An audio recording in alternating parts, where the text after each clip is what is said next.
What's up, Taiwan? I'm Jaime Ocon with 10 minutes of news from here in Taiwan and around the world. Organizers at this year's Oslo Freedom Forum in Taipei say Taiwan is a beacon for democracy in Asia. But one local activist says Taiwan needs to do more to ensure rights beyond its borders.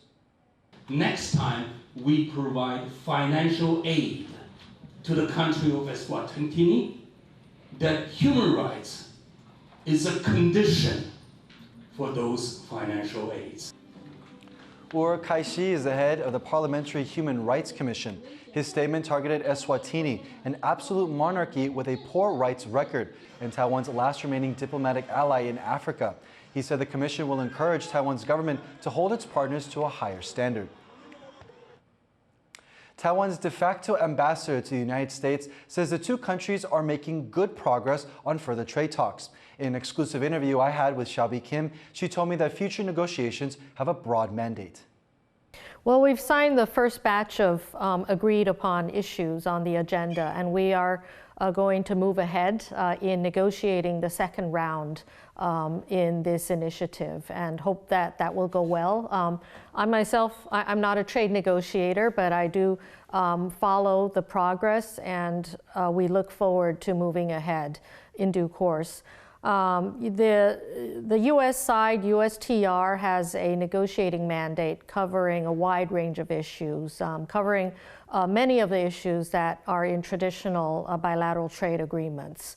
And the United States, as you know, they withdrew from CPTPP and TPP, has had a different view on what free trade means, and this initiative that we have with the United States is a new type of trade agreement, and we certainly hope to continue to put substantive aspects in it that will serve to deepen and broaden our trade relationship in many ways. One promise was that the import of U.S. pork with ractopamine to Taiwan would open the door to an FTA with the United States. But 3 years later, why hasn't that promise been fulfilled yet? Well, I think the fact that we signed the first trade agreement of the Biden administration says a lot, and we have made a lot of progress. I think what was important in the process of dealing with controversial agricultural products is the expectation that Taiwan meet scientific standards and that we also are part of global standard setting. Another area of cooperation between the United States and Taiwan has been in chip production, and Taiwan is beginning to set up fabs in Arizona and Ohio. What are the implications of Taiwan moving those factories to these states? Well, I think it's clear that Taiwanese businesses want to continue to expand their global influence, global market share, and as Taiwanese businesses expand their global presence and global footprint, so does Taiwan's broader economic influence.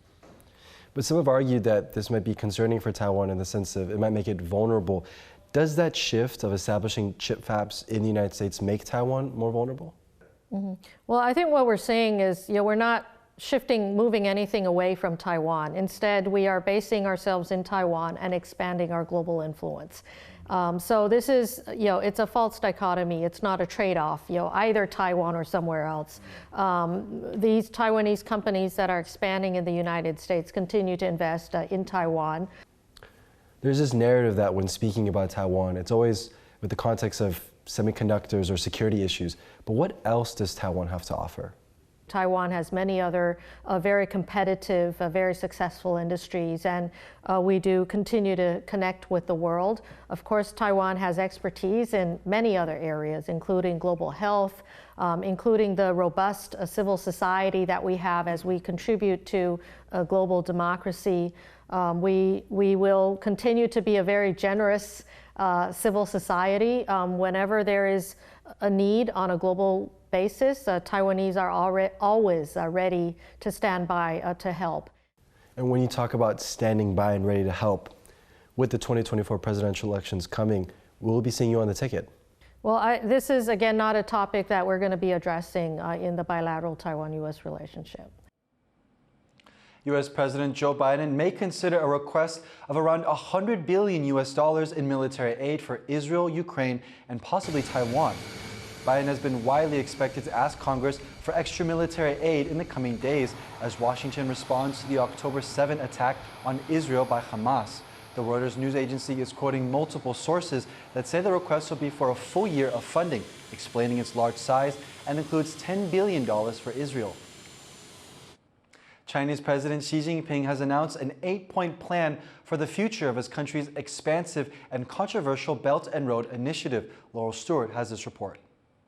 China is announcing a new focus for its expansive Belt and Road Initiative. Leaders from more than 140 countries joined China's Xi Jinping in Beijing for the third Belt and Road Forum.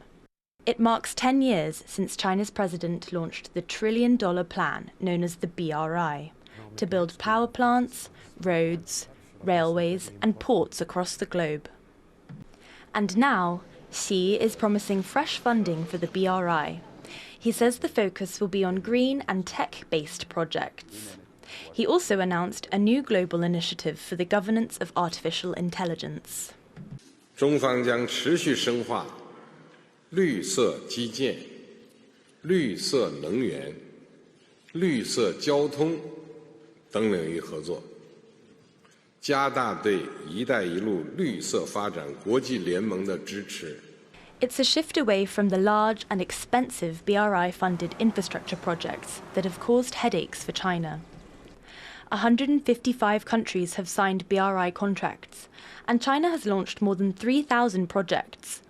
But a trade war with the United States, Russia's invasion of Ukraine, and the COVID pandemic all have hampered Chinese investments. The Belt and Road has lost some momentum for various reasons. One has to simply do with the problem of the post-COVID recovery. You know, the COVID period really had tremendous disruptive effect on the supply chain that the Belt and Road was also supposed to be a part of. These economic concerns come amid huge build-ups of debt. China loaned money to countries as part of the BRI, but some developing countries have struggled to repay. Some analysts say China's shift towards greener and more people-focused projects shows it's now lending more cautiously. We see the rise of the small is beautiful slogan, where there's a push to encourage more intentional investment, particularly in smaller projects that introduce less debt exposure. But some analysts say China will still reserve some investments for traditional infrastructure projects, such as this recently unveiled high-speed railway in Indonesia. I don't think it's going to be shifting priorities too much. It will incorporate digital, but I don't think it's going to prioritize digital over traditional infrastructure.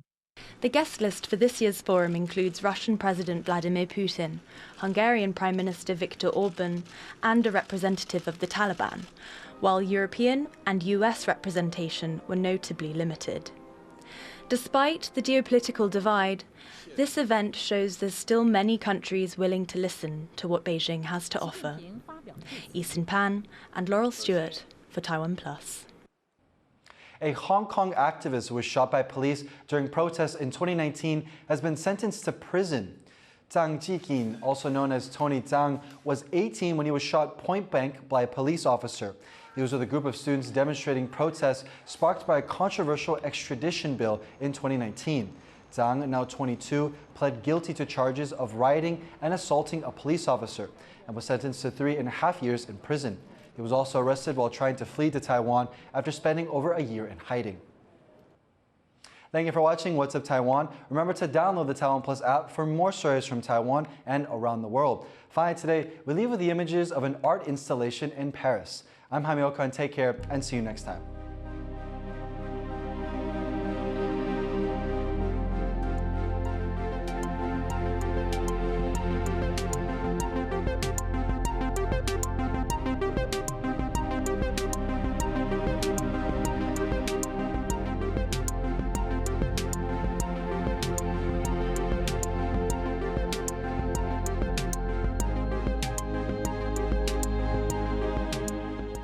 Thank you for watching TaiwanPlus. Be sure to follow us on social media for more stories from Taiwan and around the world.